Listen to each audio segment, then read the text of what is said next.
Good morning, good afternoon, good evening, and thank you very much for joining us today. My name is Olga Mushakievska. I work for ISSUP's National Chapter's Coordinator. And thank you for your interest in today's webinar, Tobacco Smoking Addiction from Prevention to Treatment. This is the third and final webinar in our tobacco webinar series that was scheduled intentionally today on May 31st, World No Tobacco Day. You can find the records of the first two webinars on the ISSUP website at www.issup.net and on our YouTube channel.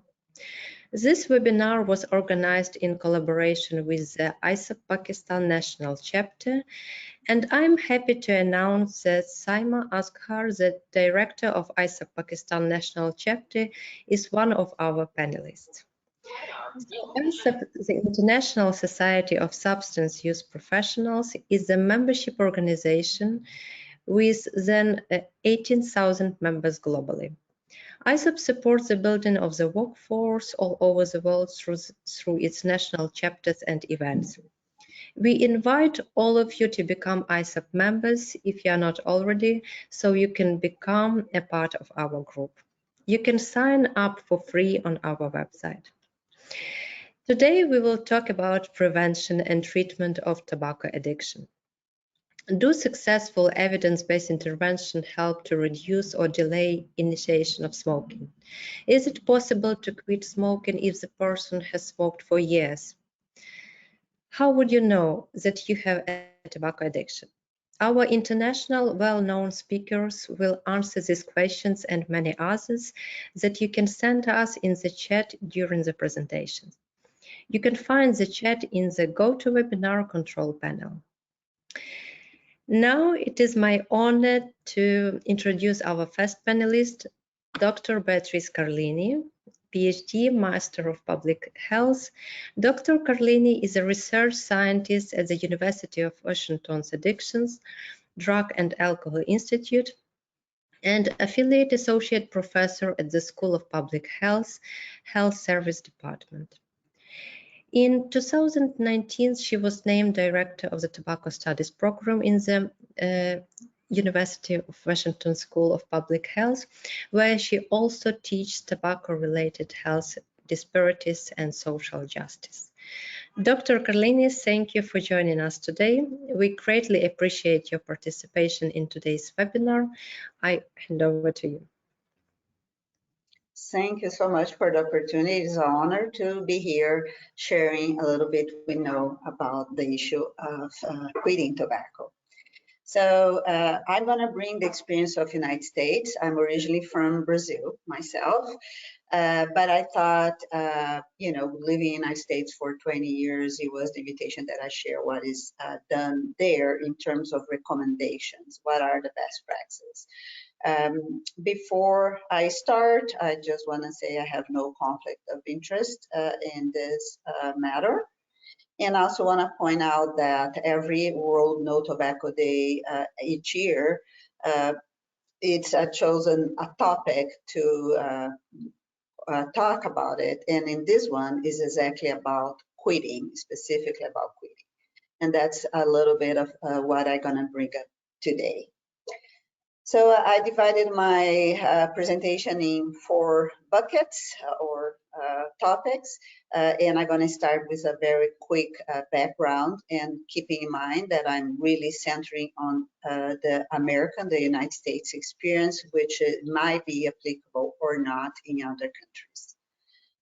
So in terms of background, probably nothing new for most of us to just one more time look at the incredibly mortality toll that smoking has. So this is data from the United States, where about 500,000 people die prematurely with diseases that not necessarily people associate immediately to smoking, but that are in fact. Can you see my screen? Sorry about that. Yes. Okay, I'm not seeing it. Okay. Okay, that are then, you know, related automatically with tobacco, like lung cancer, but heart disease and respiratory conditions are also a very important cause of mortality.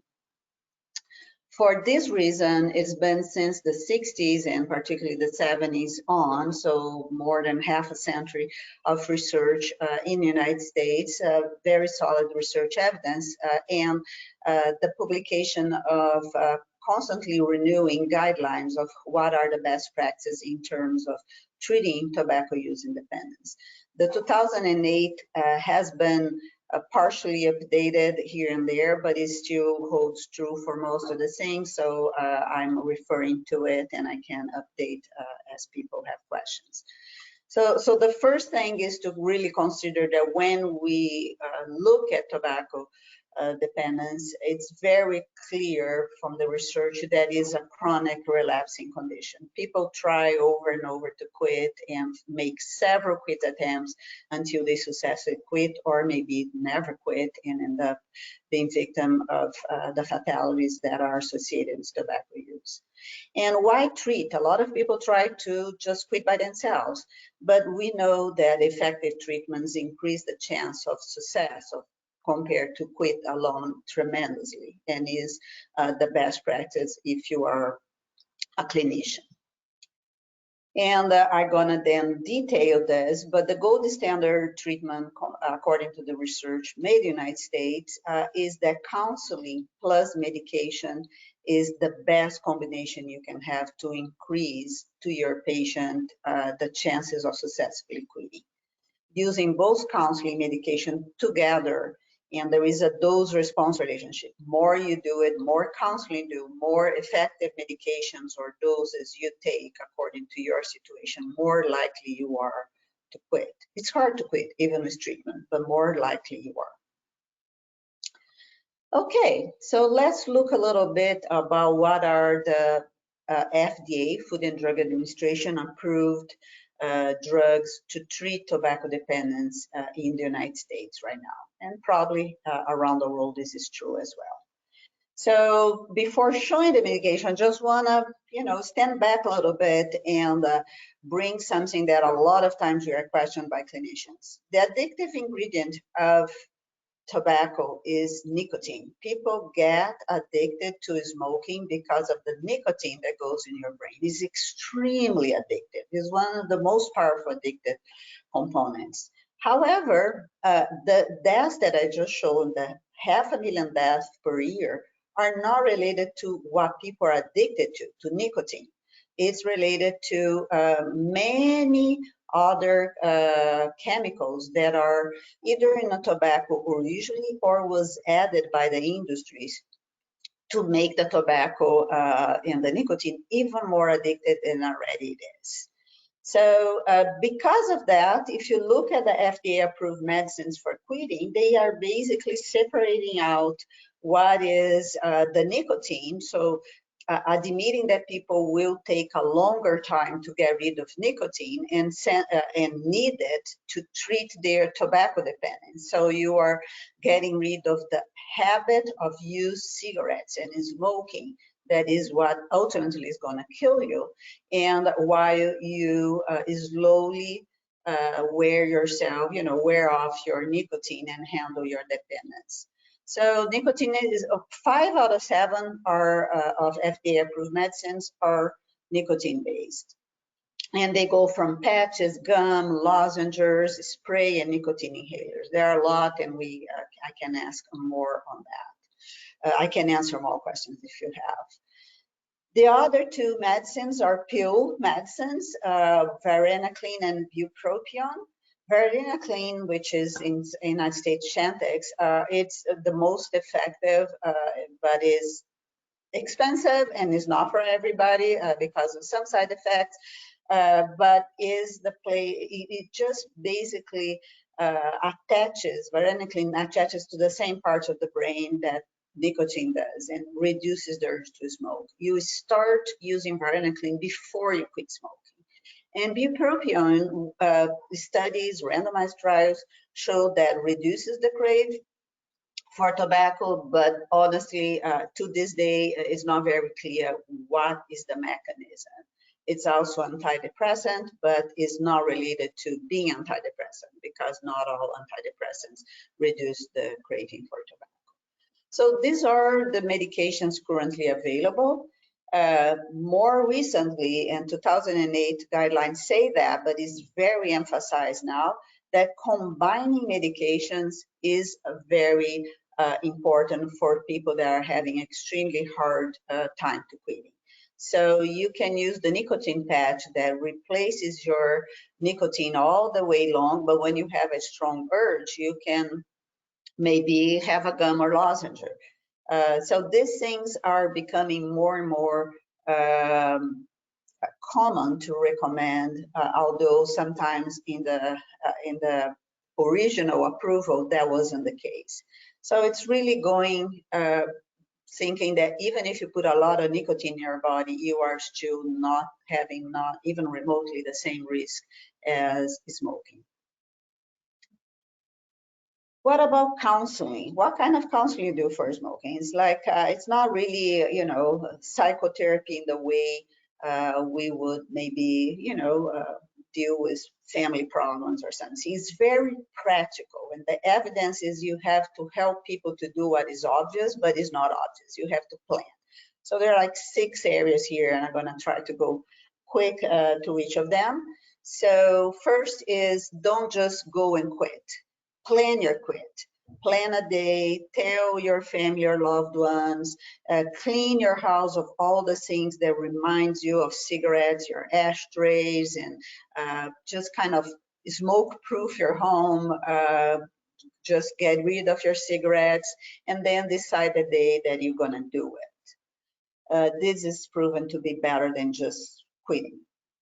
Prepare for cravings. Anticipate that you're gonna really feel like you want to smoke again. You're gonna feel it. Maybe not in the first and the second day. The first day you get nervous or irritated or stressed, you may have a strong craving. So have alternatives. You're gonna exercise, you're gonna chew some gum, you're gonna do something. It just don't imagine you're not gonna have. Think about alternatives. I'm gonna drink a lot of water. Things that of course won't replace it, but will help you. Manage your withdrawal symptom. It's gonna happen too. So already think ahead, and this is what a counselor is gonna help you to do all the way from preparing the first day you're gonna quit to like call your counselor. I'm having horrible headache. I'm feeling extremely hungry, and I'm afraid I'm gonna, put weight on. So what can you do? I'm aggressive, I'm irritated, my family cannot stand me anymore. Talk to your counselor, try to find ways to handle this. Recognize signs of depression and try to get help for depression if this comes. It's very common as well. So as much you plan ahead, you are better off of getting the support you need. The other thing too is reducing your stress. A lot of times your craving comes from your stress. Besides, preparing by chewing gum or drinking water, what else can you do to reduce your craving? It's reducing your stress through exercise, meditation, prayer, hanging out with non-smokers, just really basically trying to find ways that the less stressed you are, less likely you are to relapse.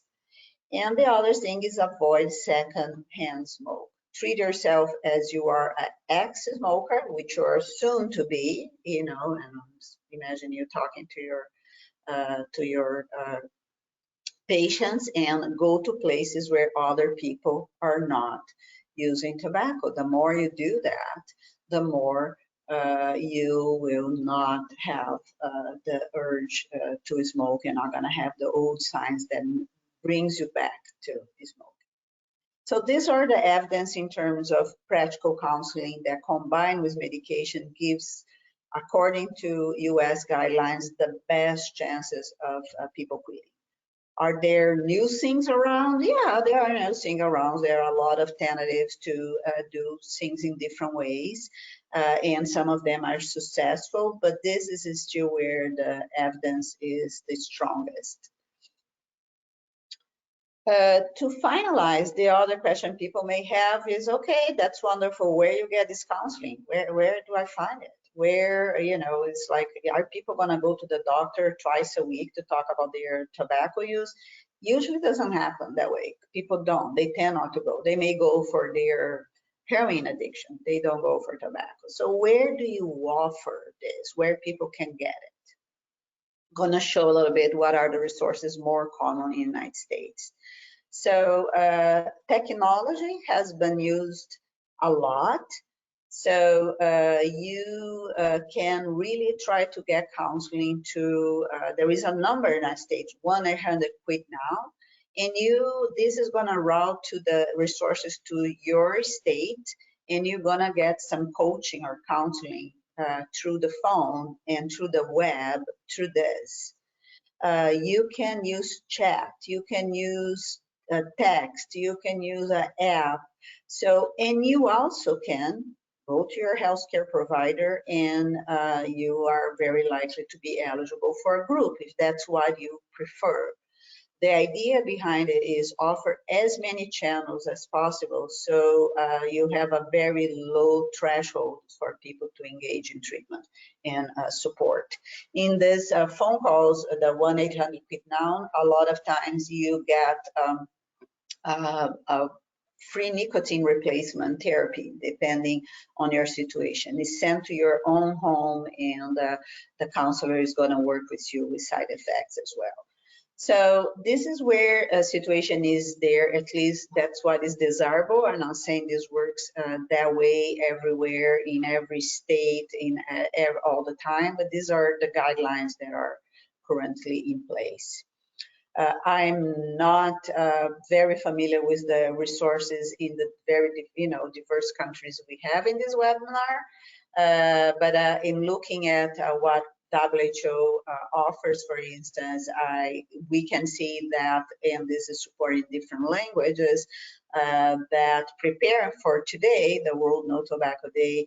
They have a list of mobile applications, text message support, something that I haven't seen in the United States, Florence, digital health worker. If you give some basic information, artificial intelligence, apparently in several languages, I didn't register myself there, but in English, there is an artificial intelligence support for quitting smokers. And of course, toll-free quit lines like the ones I described in United States. So there is a lot of things out there. I believe it's similar. The important thing is if a person is smoking, is having a very hard time in quitting, there is a way to make things less painful and increase the chances of success.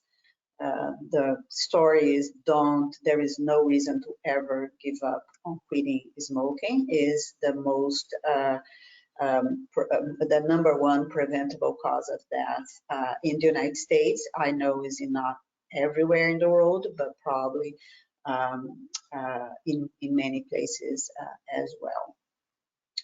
In the United States, we have a COVID mortality rate every year just from tobacco. So that'll be my little contribution. Thanks so much for listening. And I think, Olivia, you're gonna get me out of here, right? Thank you, Dr. Carlini, for your fascinating input. And I would like to echo your words to repeat that tobacco treatment exists and that it is possible to quit tobacco smoking. And according to Best Practices 2014, encouraging and helping tobacco users to quit is the quickest approach to reduce tobacco-related disease, death, and healthcare costs. So, thank you. Thank you. And now I would like to introduce our special next speaker, Jeff Lee from UK, Senior Consultant, International Society of Substance Use Professionals, former Executive Director of ISSUP, and mentor international and consultant to UNODC and WHO. Jeff, thank you so much for giving your time. I hand over to you. Thank you, Olha. Good morning, good afternoon, good evening, ladies and gentlemen. There's a phrase that's used in the UK that says, after the Lord Mayor's show, and having listened to Bea, a colleague and friend over many years, I realise it's a little bit like that. Thank you, Bea, for that excellent input. I just want to add a little bit about the broader issue of prevention. Can we prevent tobacco use? Can we intervene in tobacco use, which Bea has really covered extremely well?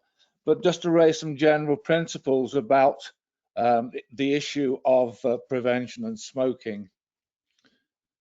My starting point is, I suppose, the questions we all have and that lay people have, and having listened to the seminars so far, I still get mystified.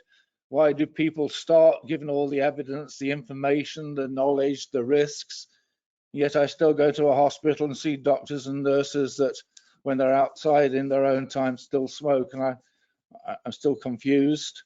And why do people continue to smoke in spite of what we know about the risks?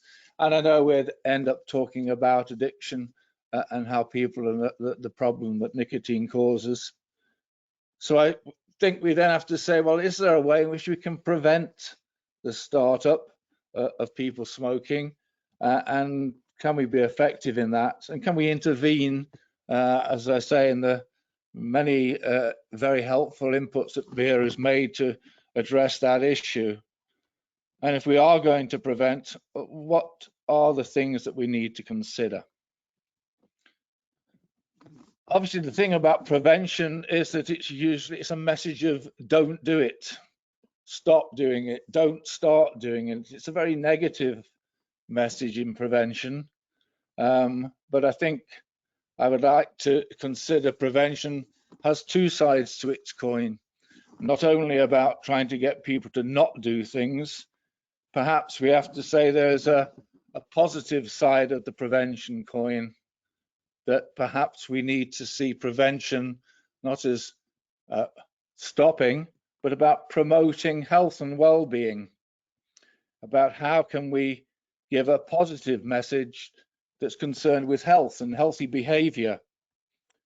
Can we achieve health and well-being generally and not just address the smoking issue? Because that's what we're concerned about broadly, is healthy behavior. And smoking is one aspect of that. To smoke is not an aspect of healthy behavior. So I would like to suggest that prevention as a positive do role as well as a negative don't message. At the same time, prevention has come a long way, I think, in the last 25 years. And I think what we've decided is that prevention is about health promotion as well as preventing things happening. But if we're going to do that prevention, what we need to address is, what are we trying to achieve? What are our objectives? And what are our objectives clear? Are they specific? Are they achievable? Because often our objectives we can put in terms of our ultimate objective is to stop people smoking, but there are often a lot of steps on the way to make that possible. And perhaps we have to break down our long-term objective into short-term steps in our objectives that we're trying to achieve in our prevention or health promotion journey. The other thing is that we need to look at the setting for our prevention and the influential areas where we can provide our prevention. We often talk about schools and focus on school as being the place for prevention. But I'm sure it is, because that's where we meet the young people, which are often the target for prevention. But there are other settings that are going to also have its contribution, or their contribution, and we can't leave it to any one setting or group. So what are we doing in our prevention work in the workplace? Where there are a lot of smokers, a lot of people may start and begin smoking. What about the family? How can we address it within the community? What can we do with the role of the media in helping us address the issue? And are there any things we can do within the environment that can get us to give a message about preventing smoking? And then there's a target group. Are we, in what we're doing and the objectives we're setting, are we addressing the message for everyone? Is it a universal prevention program we're looking at? Or are we targeting people that are at high risk or vulnerable, or those that are already beginning to use, and experimentation? Are we, which age group and which level of use are we looking at? So we have to be clear about our target group, and we have to be clear about our objectives and what it is we're trying to achieve and where the input needs to take place. Who can provide it? Who are the providers, and what does influence people's healthy behavior, and in particular their smoking behavior? Well, of course, we've got the health professionals, we've got GPs, doctors, we've got teachers, we've got parents, community leaders, decision makers and opinion formers that can make a big influence on policy as well as practice. And so all of these groups have a role to play. And we have other big influencers. Sometimes they can be good influencers, sometimes they can be rather negative influences. So what are the influences that we get from industry, from the media, the message that they give in different ways, and often very mixed messages about smoking? We've got the influence of example. I always remember I began my life as a teacher, and we would be very good at telling young people they shouldn't smoke, and then went into the staff room, which was full of smoke. Thankfully, policies have changed, and that wouldn't be allowed nowadays, but certainly we often give mixed messages, and our examples is important. We need laws. We have a speed limit of 70 miles an hour in the UK. No one, I'm not saying no one, a lot of people don't obey that law, but my view is that at least if we've got a speed limit of 70, people will probably go no more than 80, and most will go below 70. So we need some laws to constrain people's behavior. And perhaps we need to be very realistic and look at costs, because finance plays a big issue in how we behave. And I just did a quick calculation of if I smoke 20 a day, knowing the price of tobacco, cigarettes in the UK at the moment, that's going to cost me £3,300 a year. And that's a significant sum, and people often don't make those calculations and address that as another issue to look at.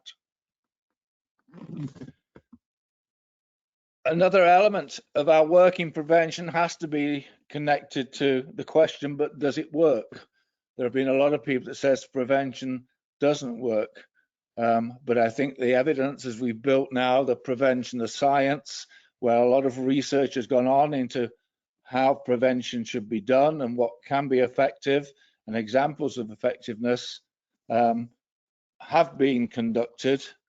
And I think the question that the issue needs to be addressed is the need for evaluation of the objectives with respect to the target group and setting that we've talked about. And we can show that prevention does work, but if it's done properly. And there's a lot of international support as being referred to that we can look at. There's done a lot of work in this area. Obviously WHO, which I strangely haven't put there, but if I think of the United Nations Office on Drugs and Crime, the European Drug Observatory in Lisbon, the work of the quality standards in health behavior and substance use prevention, and various programs that are being developed, all about trying to promote and encourage an evidence-based approach to the work we can do in this area. And one of the things that we need, obviously, is programs that can help us, that we can use in the different settings for different target groups to reach different objectives. but we do need to focus on training, and we need to focus on training and identify who we need to train, and we need to identify what it is those trainers need to know in terms of the content. But I think equally important, if not more, it's how people train and how people learn that has to be addressed in the way we're going to help them be trainers with the respect to prevention. Some issues, I think, for smoking prevention. How far should we focus on smoking, and how far should we have this more generic approach to preventing substance use and promoting healthy behavior? We could list a whole range of health behaviors and say, well, if we could give each one of them the time they deserve, the reality is that people say, well, we haven't got the time, we haven't got the resources. And so perhaps if we put them together in the broader concept of how can we promote a health behavior, which will need specific content in return in respect to particular issues like smoking. But we know that information on its own isn't going to affect that behavior. So I think we need to consider whether in our smoking prevention, are we going to be realistic? Is there time and opportunity to focus on the wide range of health and behavior issues in certain settings, in the school, in the workplace? Or do we need to keep putting them together under the issue of health promotion? And I think it, as I've said, I think we all accept that giving people information doesn't work. We can't say doctors and nurses don't have the information and yet still a number of them smoke. But perhaps it's about addressing the cause before it becomes the addiction. So is it about addressing the skills, the competencies, and the related issues that affect healthy behavior? Are we addressing those issues about how people can learn to assert themselves and find a path to health in different ways and different skills and competencies they need, and what goes on around them that helps them achieve that?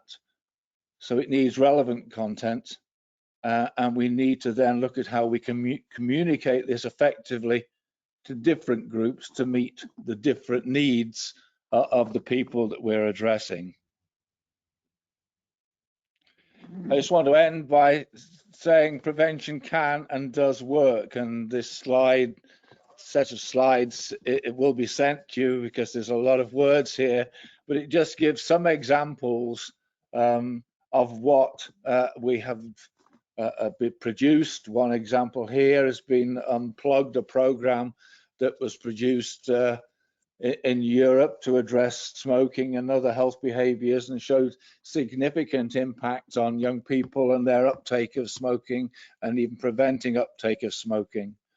And there are a range of relevant resources and help, if you look at these links that I've provided here, that can help you look at what can and does work. The other thing that we're in process of doing at ISSUP is building a prevention map, which we hope will provide access to prevention and training for people that want to look at this issue of healthy behavior and smoking behavior, and giving the different access points for different groups in different settings, in different needs, different targets and different objectives, to give people the wherewithal to sort of access the programs and training that is appropriate. And I would also draw your attention to the best practice portal that has been is online from the EMCDDA, the European Drug Prevention Observatory, and a lot of effort there is put into giving information on programs that have proved to be effective and evidence-based. So what are my key messages? I've kept it very broad, and I've tried to really, I think, convey that if we're going to address smoking and stop people smoking in the first place, or intervene early, that we do have to address the issue of health and not just tell people not to do it. But the key question, I think, for policymakers and people in decision-making positions is considering what we've heard about the effects and the costs, both human and economic, of smoking. Can we afford to not invest in prevention? We often see prevention and say it's important, and then we look at what's spent on it and found it's very little. Can we afford to not invest in prevention if we're going to actually have any impact on what is the most preventable behavior and cause of ill health and death and premature death? Can we look at prevention as two-sided coin of stopping people doing things, but also promoting them doing things in a positive and healthy way? And can we keep aware that we translate the phrase that we often use, prevention is better and cheaper than cure, and try and put that into practice? Thank you for listening. I hope you have some questions, and I hope that at least has started people thinking about the route to prevention. There's obviously a lot more we need to say and do, but I hope that this puts a whole context of the problem, how we address it, and how can we perhaps begin to address it from the point of view of promoting health and well-being of our populations and communities. Thank you very much. Yes, thank you for your, as always, excellent input into our webinar. And now we realize that prevention efforts should be focused on the individuals and their surroundings. Also, we should take into account risk factors, developmental, social, and community-specific influences. Thanks once more. And I also would like to remind to our attendees of the webinar that you can send us your questions in the chat during the presentations, and please find the chat in the GoToWebinar control panel.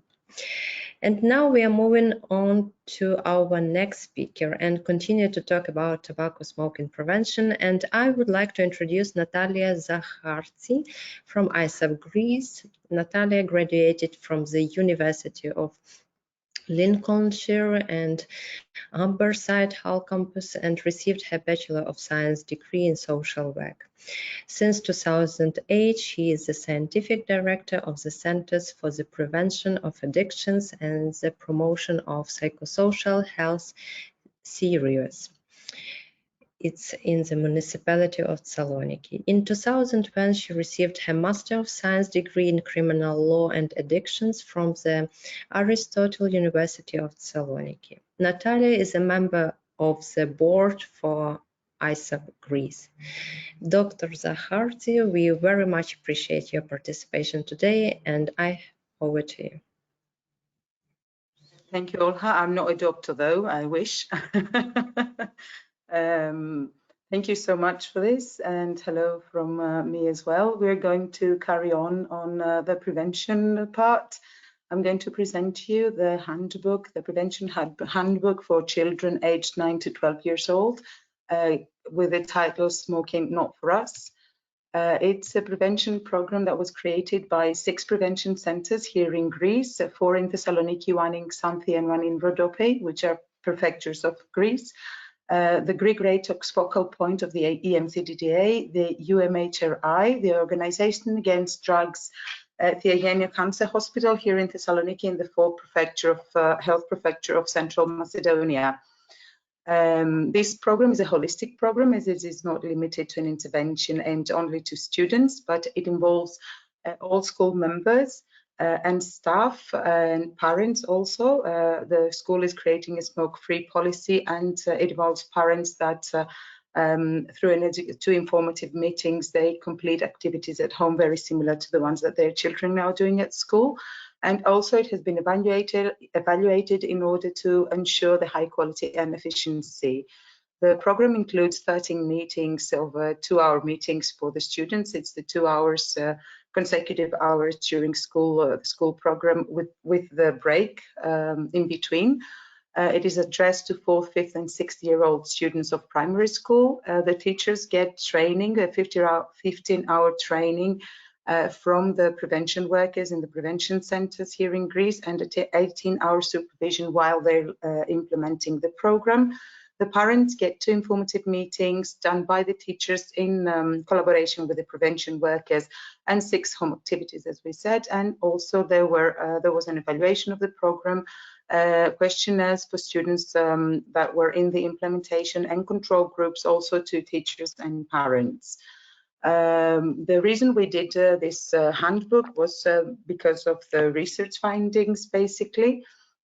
According to the HBSC and the World Health Organization, the research done in 2017 and 18 in 15-year-old smokers, the starting age is 13.7 years old for boys and 13 years old for girls. Also, the levels since the last research were the smoking levels increased 2% for boys and 1% for girls at the age of 11, and 15% for both boys and girls at the age of 15. Sorry. Also, across all ages, the 15% of boys and 13% of girls reporting that they have smoked cigarettes, and 7% of boys and girls smoked in the last 30 days. So we see that children of this age already have a relationship, a certain relationship with smoking. These are the Greek findings. I don't want to, they're very similar, as you can see, to the findings that we had on the last research of ISSUP in 2019, across Greece and the 35 countries that took place, that are taking part at this research. The numbers are quite similar, and the 16-year-old children, we can see that they do have a significant number have a relationship to smoking. We used a specific theoretical background that is based on theories and theoretical models that highlight the role of social influence. As Jeff said before, and we all know now, that the prevention interventions are not effective when they're only based on information and self-awareness training. So in order for the handbook to, and for it to be effective, we use the evidence of the effectiveness of interactive interventions based on the approach of social influences. It is based on the social and personal skills model, which is aimed to shape the behaviors and promote the psychosocial health. We include experiential learning, so students can be very active in gaining their knowledge and enhancing their learning abilities, and that makes them even more responsible in order to take in action towards social change within their school. The techniques we use are dramatization, fairy tales and stories, discussion groups, theatrical games, team games, and artistic activities amongst others. There are 4 stages in each section. The first stage is the initial distribution, where the teacher gets the pulse of the team, and he asks the children what preoccupied them since the last meeting, or what's stuck in their mind, and they need to discuss even further. The second stage is the warming up, where we prepare the children through motor games, basically, and activities, and we sort of insert them to the main topic we're going to discuss in the specific workshop. The third stage is the main topic, followed by de-rolling, and the process mainly is by creating stories, masks, and dramatizing real or fictional stories, amongst others also. And the fourth stage is the final feedback that we get from the group, and we gradually move the members from focusing on the program to focusing on their daily activities. The school policy is a very important matter. We develop a school policy that will be followed, and we can have control over possible violations. It has to be agreed with all members taking part in designing the school policy. Design and distribution of informative leaflets to teachers and parents in events that we can communicate to the rest of the public the school policy we have in our school. We inform adults on the influence they have as role models about on their children's behaviors and choices, and on the effects of secondary smoking on children and other adults that choose not to smoke. And I want to say here that according to researches recently, I cannot name them at the moment, I'm really sorry about that, but we insert now the term of environmental prevention, because it has been proven that having a school policy just in the school and then children having some other influences when they get out of school is not as effective as it should be. So we need environmental policies as well. The structure of the handbook about teachers is a 15-hour training and an 18-hour of supervision, as we said, while they implement the handbook. For the parents, we have 2 informative meetings and 6 activities that they do together with their children at home, and they're very, very similar to the ones that their children are doing. And this is because we want to connect the 2 parts, because parents obviously are very important for their children at this age. And in order for us to be able to promote the handbook, we did an evaluation. 1,623 students took part in the evaluation, and 57 that are in 57 schools. It was the intervention was done to students and parents, students and school policy, and the evaluation of effectiveness was a comparison of the intervention groups and control groups. We had control groups as well in order to see the difference. The evaluation before and after the implementation with pre and post tests, and we did a 1-year follow-up. We would like to do a 3-year follow-up and a 5-year follow-up, but we were very short on staff and resources. There was a questionnaire, a self-completed questionnaire that was given to the children before and after the implementation of the program. The questionnaire was formed by using questions from the EIB of the NCDDA and other questionnaires of the World Health Organization, SPAD, UDAB, etc. It was anonymous with a personal code that was generated by the students, and they were the only ones that could know this information as a whole. And it was a randomized control trial. The schools were picked also randomly, with some exceptions. We didn't include special schools and intercultural schools. We also did an evaluation of the process. We saw the level of adaptation, the level of participation, some assessments that the teachers were giving us back. In some emergency situations, we had to change and adapt the material because it wasn't working. And so there were some forms completed also at the end of each session. And I've got you here some key findings, the main parts of the evaluation.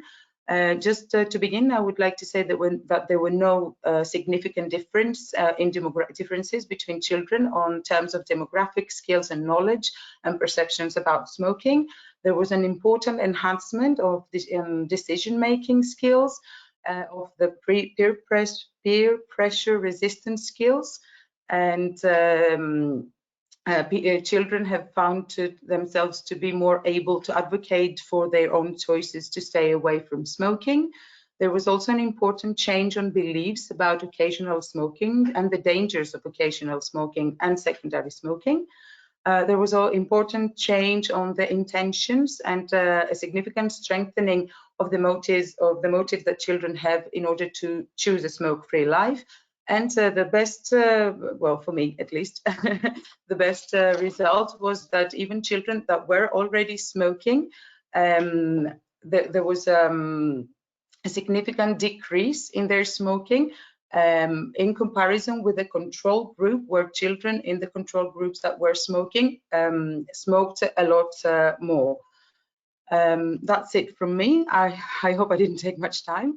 Thank you so much for your time. Thank you, Natalie. We very much appreciate your participation. Your fascinating inputs into tobacco use prevention. And I have just one question. Can our participants download this guideline or the article about this model on the ISSUP website? At the moment, no. We are trying with a team to evaluate it further in order to enhance its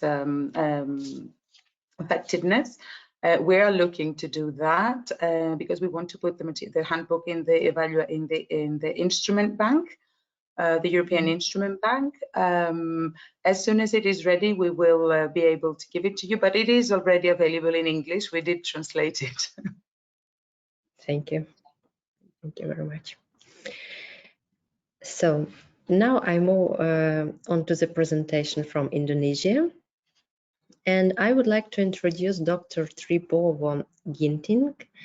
a medical doctor, psychiatrist, head of psychiatric medical staff group in Persahabad General Hospital, Jakarta, addiction psychiatry consultant focused in addiction, especially smoking and nicotine addiction, and trained TOT smoking cessation counseling training. Dr. Tribowo is a member of International Society of Addiction Medicine and Indonesia Psychiatric Group of Addiction. Thank you, Dr. Tribowo. We welcome you. Thank you, Olha. Today, my presentation is a smoking cessation program in Indonesia, the prevention and treatment processes.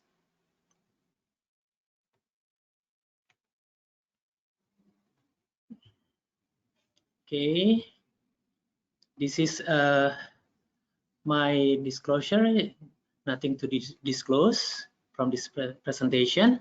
This is my topic today about smoking cessation program, prevention and treatment processes. Okay, as we know that the distribution of world cigarettes consumption is dominated in Asia and Australia, about 57%. And Indonesia take 10% of the world smokers. And in Southeast Asia, Indonesia took place the first rank in Southeast Asia of the smokers. 10 countries with the most smokers, Indonesia took place in the 3rd place.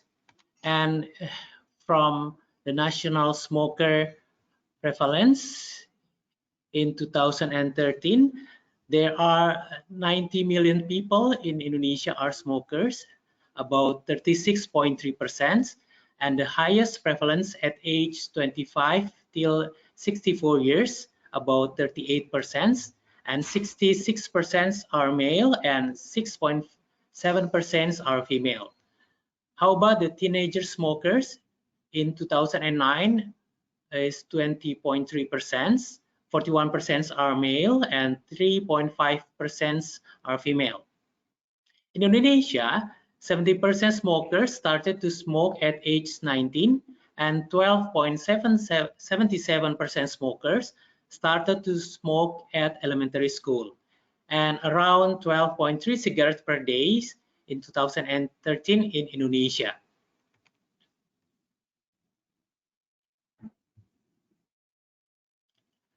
This is the nicotine addiction. We all know that addiction of nicotine caused by 4 factors. First is biological, second is behavior, social, and psychological. We all know that biological take part is nicotine and withdrawal effect and habit and environment. This is the nicotine addiction cycle. If someone smokes a cigarette, they will stimulate dopamine, which causes pleasure and relaxation. And in between cigarettes, nicotine level will decrease and will happen imbalance in chemical activity in brain, and pleasurable feeling wear off, withdrawal and craving start, urge to smoke, and someone will smoke a cigarette again. This is the side effect of nicotine and how to reduce the problem. The nicotine addiction, there are 2 effective approaches for smoking cessation. There's counseling and pharmacotherapy. The US Public Health Service in 2008 said that counseling and pharmacotherapy combination is more effective than single therapy. In Indonesia, to reduce the problem, we do preventive, curative, and rehabilitative program. We do medication and counseling, individual or group, and we try to build the program. The program start in hospital-based service and continue in community-based service. And we try to collaborate the hospital-based service and community-based service to establish the program and to reach smokers who want to quit. The prevention and treatment program in Indonesia for smoking cessation, we have target to socialize smoking cessation services in the community through Puskesmas. Puskesmas is the community health center in Indonesia. We do promotive, preventive, and curative, and to reach out the population who want to stop smoking and follow the program. We involving Puskesmas, healthcare staffs, teachers, and local health office. And then the trainers from hospital who have adopted the hospital integrated program, especially counseling program, try to make some TOT to community and to teacher or to health care staff. We socialize the module to the community by inviting healthcare staff, program leaders, and local health office. This is the promotive, curative, and rehabilitative program. Indonesia promotive program initiate regular health promotion program regarding smoking cessation in Puskesmas or community health center, and collaborates with school and community. We do seminars and give brochures to them. And then train professional for counseling and supporting the needs of the patient who is joining the program. The curative program, Indonesia tried to collaborate with healthcare providers and patient family to provide adequate treatment for smoking cessation. And then try to establish system needed to support smoking cessation in their community. And then we provide and support the needs for smoking cessation, such as adequate drugs, capable professionals, and supporting hospital. And then the last rehabilitative program try to recognize the complication from smoking in patient, provide care for complication related to smoking, and establish a good healthcare system, including referral when needed to treat those complications. This is a hospital integrated services program. As we said before, that the program start in hospital. So we try to establish the hospital integrated services program by involving medical doctor, nurses, and psychologists. Hospital integrated service program do non-pharmacotherapy, pharmacotherapy, and family support and social support. Non-pharmacotherapy, we do counseling, psychotherapy, like CBT, MET, and exercise program. Pharmacotherapy, we give varenicline, clonidine, and acetylcysteine, and we do family support and social support. And we do the program in hospital multidisciplinary. We take a 3 months program. The first month we do assessment, stage of change, counseling, psychological assessment, and pharmacotherapy. Same in second month, we do brief counseling, psychotherapy, pharmacotherapy, and hypnotherapy if needed, and group counseling.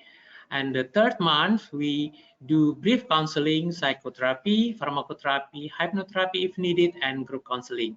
We do phone consultation too, and we do behavioral therapy and exercise program.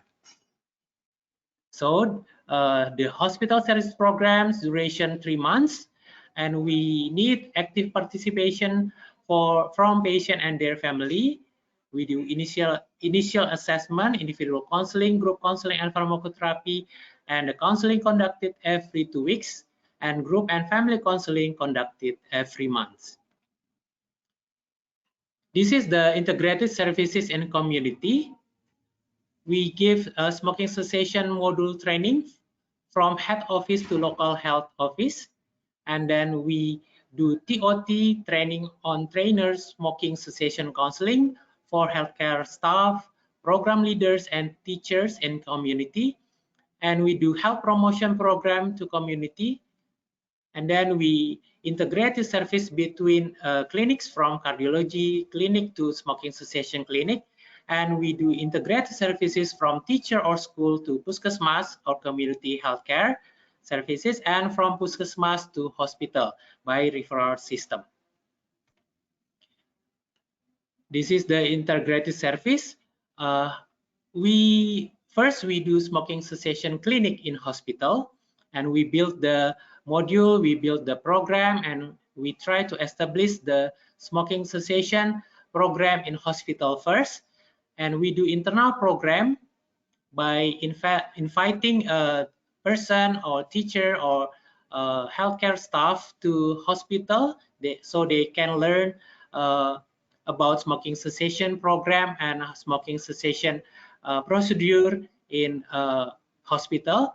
And then we try to do external program by visiting the community, and we build the module by collaboration with Ministry of Health. We create the module and we implement the module to community. We implement the module by use TOT, training on trainers, smoking cessation counseling, to healthcare staff in community, program leader in community, and teachers. So after we give TOT in regional areas, the person or the medical staff or the program leaders in community try to implement in Puskesmas, school, and do health promotion. And then they will give case report and program report. And if they found the patient or the people that need to referral, they will give the referral system to hospital.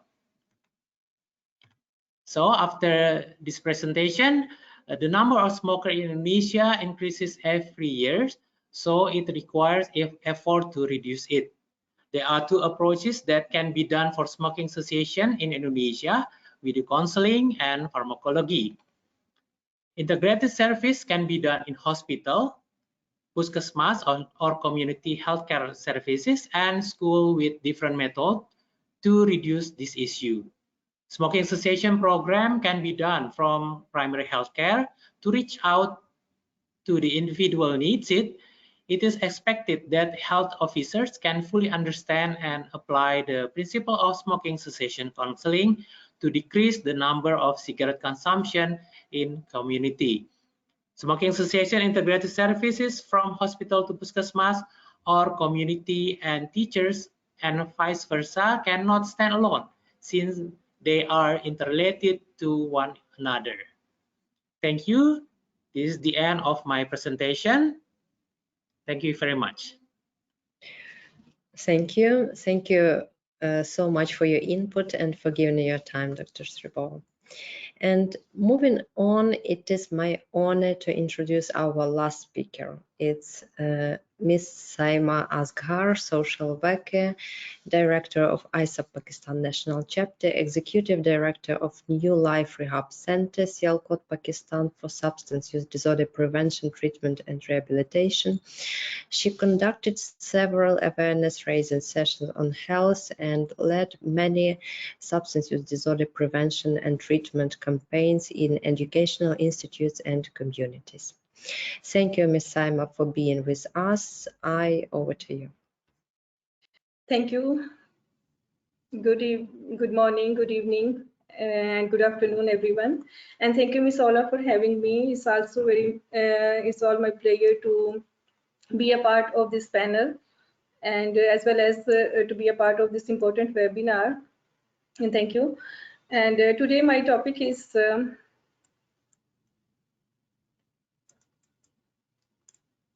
yes. And today my topic is tobacco use current trends in Pakistan.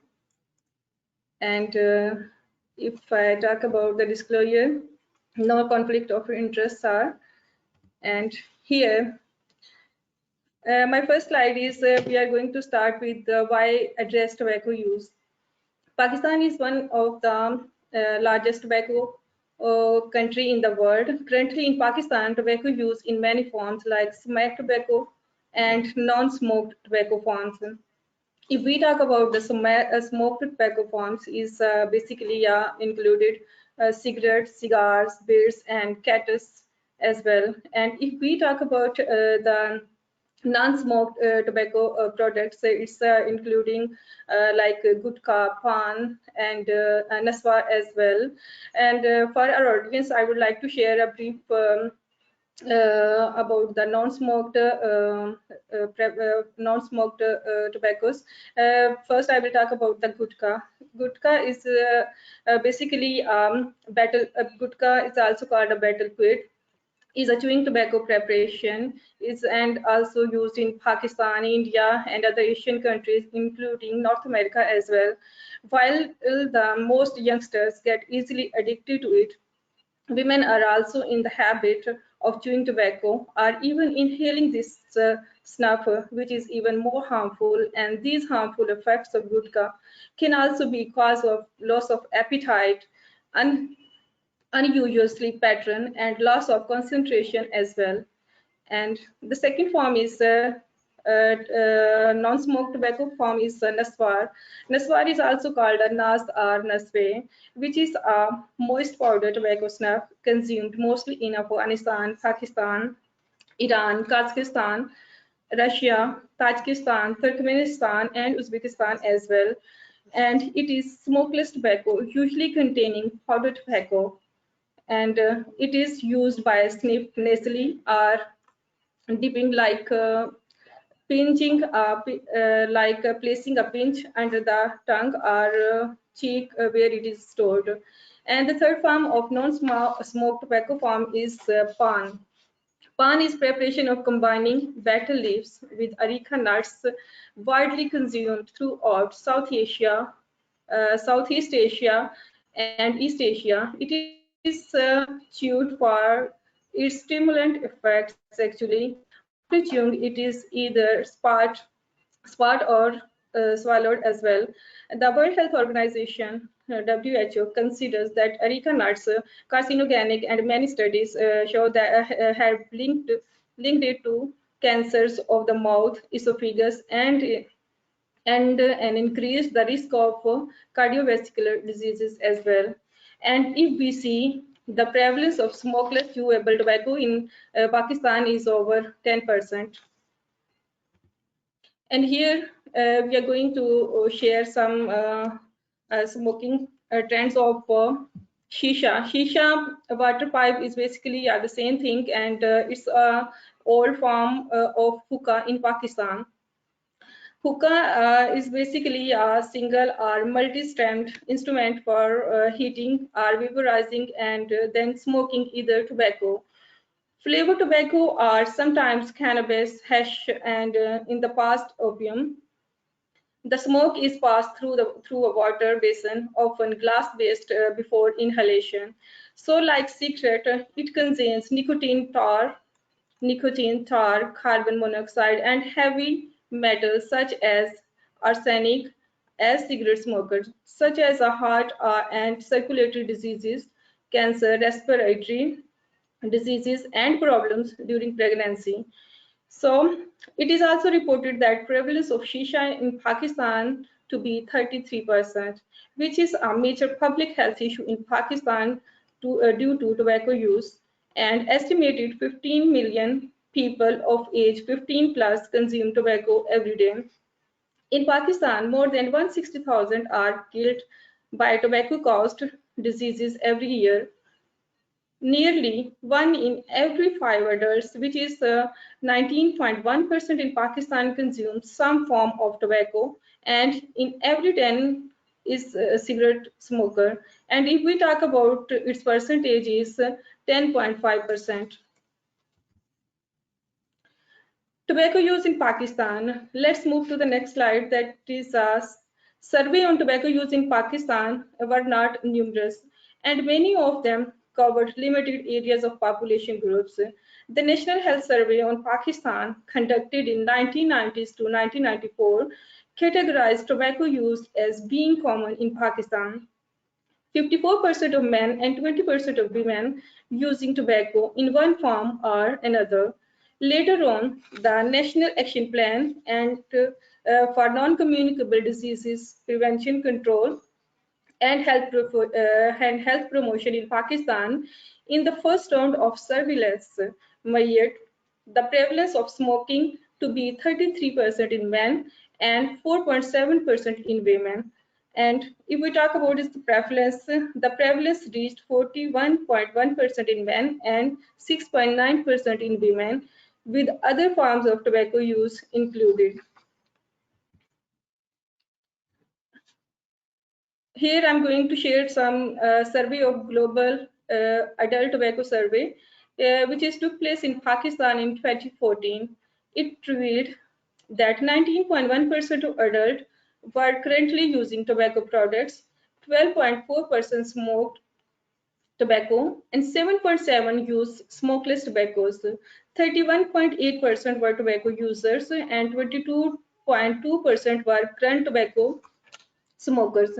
19.4% smoked cigarettes and 19.3% smoked manufactured cigarettes as well. Here, tobacco use among women. Here we discussed about the tobacco use among women in Pakistan. The number of female smokers in Pakistan tend to be very low when compared to men who smoke. But anti-smoking agencies and organizations say the numbers of female smokers is going to be increased day by day, which is an alarming situation for Pakistan because smoking trend increased day by day in teen, young, adult girls and ladies as well. Several studies targeted specifically use among women, tobacco use among women. As a survey among women in an urban squatter settlements near Karachi, which used the Global Adult Tobacco Survey questionnaire, revealed that 42% were smokeless tobacco users and 18% were smokers. The report of Pakistan Demographic Health Survey 2012 to 2013 also mentioned that 1.3% of women were current smokers of cigarettes and 5.1% used for other forms of cigarettes as well. And now we are going to move the next slide, that is about prevalence of tobacco use among women. As we can see graph, any tobacco use among women declined on the average by 0.63% per year, and many tobacco smoking by any tobacco smoking by 0.25% per year. Data on smokeless tobacco use and cigarette was insufficient to assess in trends.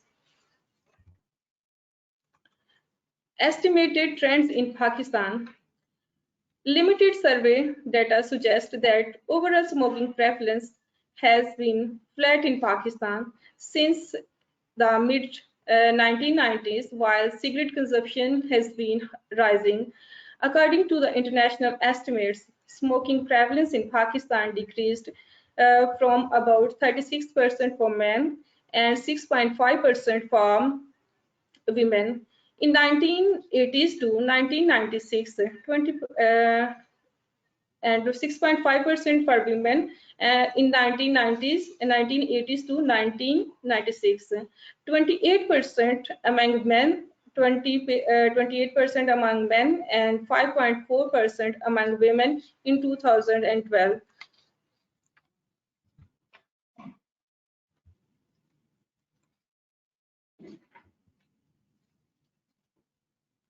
Here I am going to share the prevalence of tobacco use among men.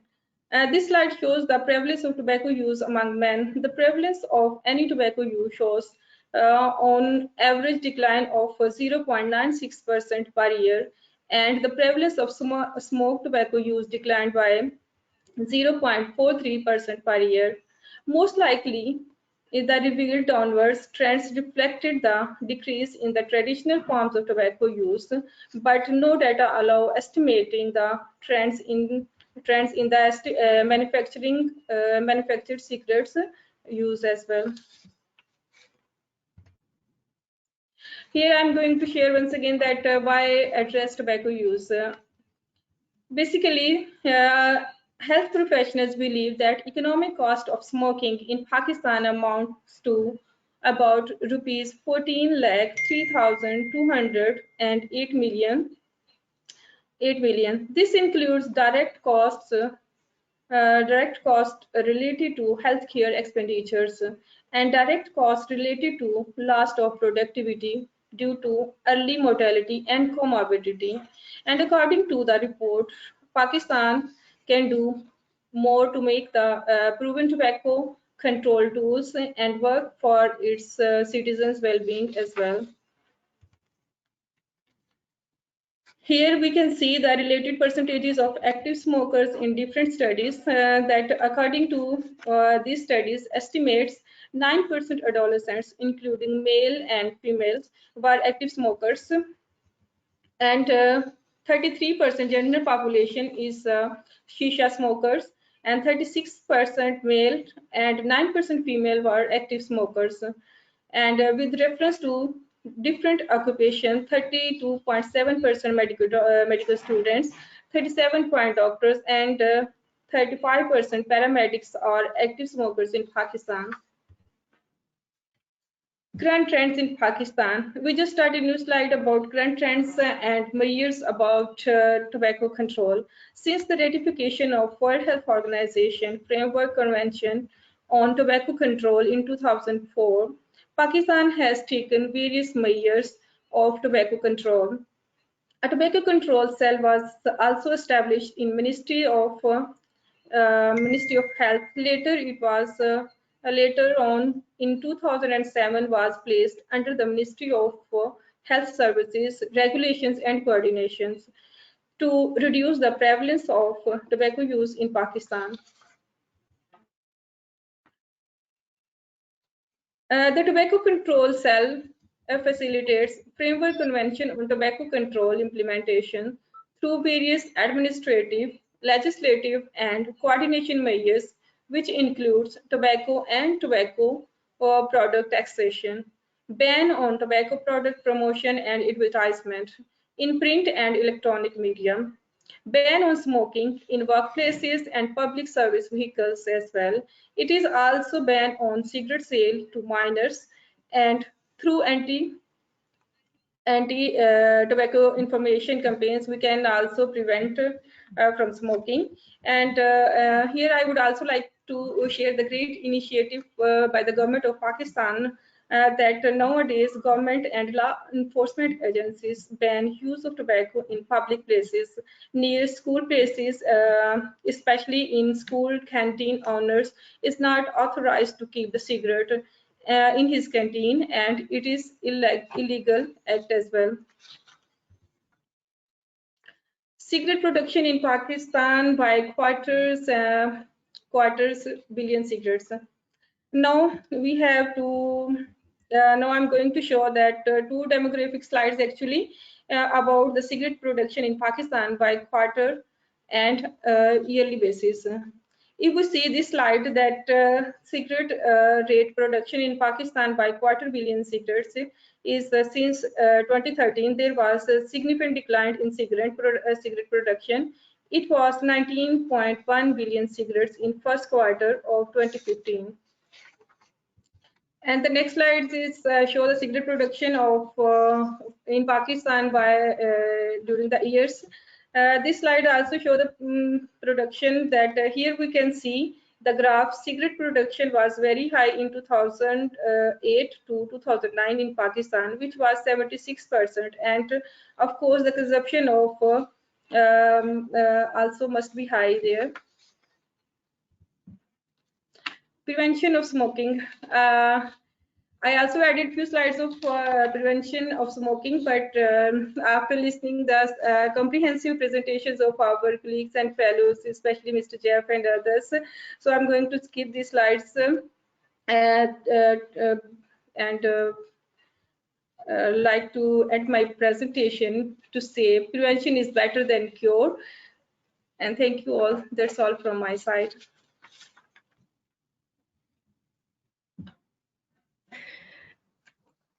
Thank you very much, Ms. Saima. It was an excellent presentation. And now we have time for some questions. And we would like to thank our participants for submitting questions. And our first question goes to Dr. Beatriz Carlini. Dr. Beatriz. Yes. Nice. Yeah. So the question is, how would you know that you have tobacco addiction? Yeah, that's a very good question. Most daily smokers are addicted to tobacco, but one of the things a clinician can do is to use a test. It's called Fargestrom test. That basically you can even use a short version of it that they are going to see how long it takes you to get the first cigarette after you wake up. And if you keep smoking even when you are sick, that you will continue to smoke despite of, having a terrible cold and fever and stuff. There are other measures too. For the person without a healthcare provider, a good way is to try to quit and see if they are successful. If they want to know, and they can assess how long they can take to go back without wanting. Mostly daily smokers are addicted. They have a very hard time. And if they are not addicted, that is not that important. Smoking kills. The tobacco doesn't care if you're addicted to it or not. If you use repeatedly, you're still increasing your risk of mortality and morbidity tremendously. So being addicted is not the main issue here. Thank you very much for your reply. So now we got a question for Jeff Lee. Jeff, what methods include smoking prevention programs? Sorry, what? What methods include smoking prevention programs? I think it's about taxation, smoking, mass media, yes. I think what matters in smoking prevention is that we see it as if we're going to talk about stopping people smoking, it has to start early. It has to start within the family. It has to start within the community. It has to continue at school. And it's about teaching people to respect their bodies and to respect their health, and that we need to give consistent messages and examples that reflect young people helping to learn how to respect themselves and respect others. And as I say, I think we have to look at as much as giving positive messages as well as negative messages. So I'm not sure if that answers the question. I think we have to realize that just media campaigns on their own aren't enough.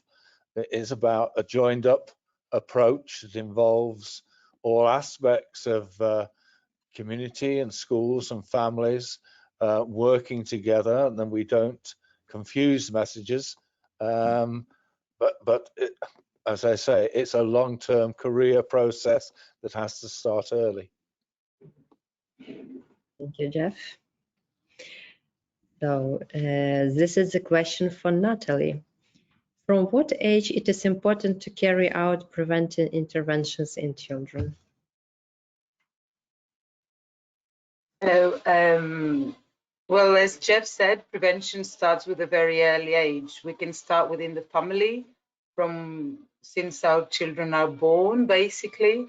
It is about changing our behaviors and our way of life in order to show our children how to make good choices, good health choices for themselves.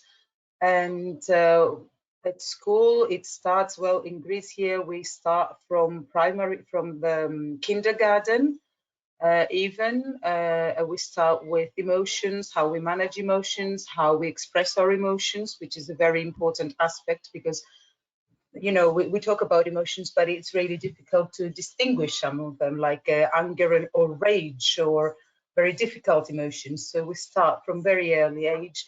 and we carry on until children are in third grade in high school, and even in the universities sometimes. Prevention doesn't stop. Prevention is forever. It's a way of life. It's about believing and being and doing prevention in all aspects of your life, not only the medical one, but also the psychological one. I don't know if that answered the question. One more, Natalie. How can we reduce peer pressure for preventing smoking? Maybe to you and Jeff also. Just appeared in the chat. So. Jeff, do you want to go first? After me, okay. So peer pressure, it's not about reducing peer pressure and it's not only about smoking. Peer pressure is something that is applicable in all aspects of life of children, so and of adults, basically. You know, peer pressure can be an adult thing as well. It's not only children.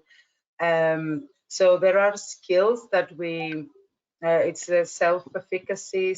I'm trying to find the English words. I'm really sorry now.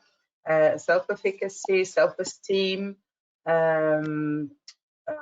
being able to express ourselves, being able to feel that we are supported and that we are, how do you say it? Just a minute, I'm so sorry. That we're accepted. So these are all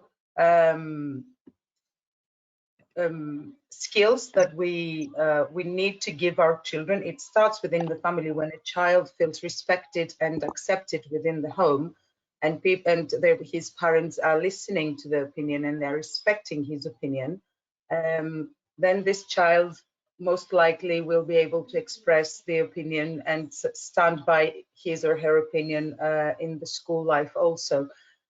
But there are they are applicable in all addictions. It's not only smoking, it's everything basically. We need to give skill. This is prevention. Prevention is not focused in one substance. It's focused on strengthening children and young adults in order to not turn to addictions when they have a difficulty in their life, when they're facing difficulties or stressful life events. Oof. Sorry.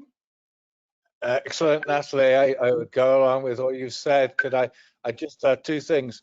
One, I think we need to always, again, look at, we often call it negative peer pressure. There can be very positive peer pressure, and how can we build peer groups to help support and enable each other, not just see them as a negative impact. And the other thing is the whole issue of social norms, getting young people to, their peers will often tell them everybody does it. We all smoke, most young people smoke, and the reality is that that's not true. We talk about all the figures we've given, as horrible as they are in Indonesia and Pakistan. The reality still is most people don't, and young people need to look at the norms that exist around them and say, why don't people smoke? And how can we keep that message? So get young people to look at social norms and get them to see peer pressure as something that can be very positive. Thank you, Jeff. And now we have two questions for Dr. Tribova and Dr. Carlini. So how long does our body take to recover from negative effects of smoking, and does it take for around 4 or 5 years after quitting?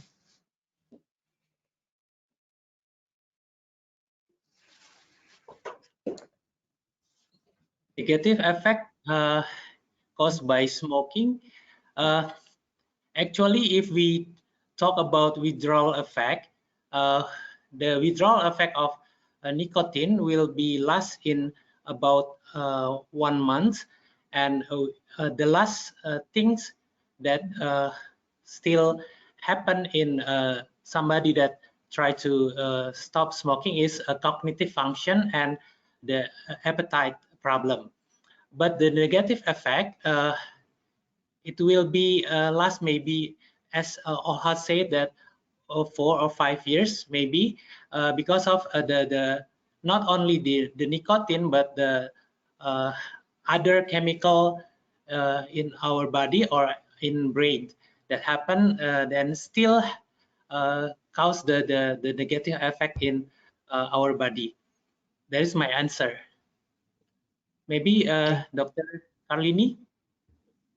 Yeah, just to complement, as Jeff was also saying, about peer pressure being positive, the way I like to think is to think that the benefits of quitting start showing immediately. In few weeks, the person already have a better, gets back their sense of smell and taste that is impaired by smoking. With few months, they are breathing better. I mean, of course, the harms of being years and years, decades, sometimes in a very dangerous behavior, will take a long time to wear off. But I think mostly what is important is that you get the benefits right at the get-go, even if it's not the benefits, exactly on impact of mortality immediately. But you're gonna, people are gonna feel better immediately after. I want to take the opportunity, since I have, I'm talking now. I would like to complement something that Natalia and Jeff were talking. That is, never forget the role of the tobacco industry in this process. The tobacco industry is probably one of the most evil industries of all, and they have extremely good marketing strategies that makes kids think that yes, way more people use than people don't use, to inflate the norm, to use from social media to investing in movies and TV series to show smoking way more ingrained on the fabric of everyday life than actually is, to sabotage research, to turn around reality. So one of the important things in a society is to really fight for regulations on the tobacco industry in these areas, on marketing, on distribution, on responsibilities towards what they say. It's incredibly important. I know you guys agree. I just wanted to add to this because I think it's important to keep in mind. Thank you very much, Beatriz. One more question for you. So, what is the genetic role in smoking? Yeah, I'm not really a good person to answer this. I would say there is a genetic role. It's hard to pinpoint because it's very well documented that kids from families that smoke will most likely smoke, but it's where is genetic, where is role modeling and learning behavior through, family ties is hard to know. I know there is a role, but in terms of prevention, treatment, and policies, we cannot really regulate genetics. So it's not the only cause. It probably has a cause. And I think it also has a role on people that smoke experiencing sooner or later the negative effects. I'm unfortunately not a good person to talk about that because it's not really my area. Maybe Dr. Tribo knows how to elaborate a little more on this. Thank you. Yeah, there are some genetic variant and contribution in smoking. We can see the genetic variant in dopaminergic system, opioid receptor, and bupropion metabolizing enzyme CYP2B6, and the nicotine metabolizing enzyme CYP2A6. Yeah, may play an important role in predicting a smoking cessation response to nicotine replacement therapy and bupropion treatment. So if we talk about this genetic variant, we can see that there are genetic involved in a smoking cessation program and smoking addiction or nicotine addiction in people. That's my answer. Thank you. Thank you. Thank you very much. Ms. Saima, are the electronic cigarettes popular in Pakistan? question for you. Ms. Ola, if we talk about the e-cigarettes, it's not commonly used in Pakistan, but some people are living in a high society. They are mostly using e-cigarettes in Pakistan, but it is not commonly used in Pakistan. Thank you. And how can addiction professional play a major role in Pakistan to reduce tobacco rate in the country? Sorry, can you please? What's the role of addiction professional in Pakistan in reduction tobacco rate, tobacco consumption? Well, it is it must be restricted in, and the policymakers also can play a major role. But if we talk about the health addiction professionals, we can identify the more coping skills to guide them that how can they prevent themselves from cigarette smokings, and they can also visit to the therapist if they want to quit the smoking. And I think most of our professionals are already doing and giving and sharing their information about this to prevent this society from smoking. So that's all. Thank you. So I would like to thank everyone for participating in our joint webinar. Special thank you goes to ISSUP Pakistan for hosting this event and our speakers for their great contribution to this event. Also, I would like to say thank you to Olivia Woodrow for her continued technical support of today's event. And I would like to remind you that the webinar will be available online at ISSUP's YouTube channel and on our website. We also invite all of you to become ISSUP members if you are not already so. You can become a part of our group. Please join at www.issup.net. So thank you so much for your time and attendance with so much valuable and expert input. I hope you found the webinar of value to your work. Thank you again to our eminent contributors and looking forward to meeting you soon at the next ISSUP event. Thank you. Thank you. Thank you. Thank Okay, you. bye. Bye. Thank you, Olha. Goodbye. Thank you, Thank you. everyone. Bye. Gimana nih?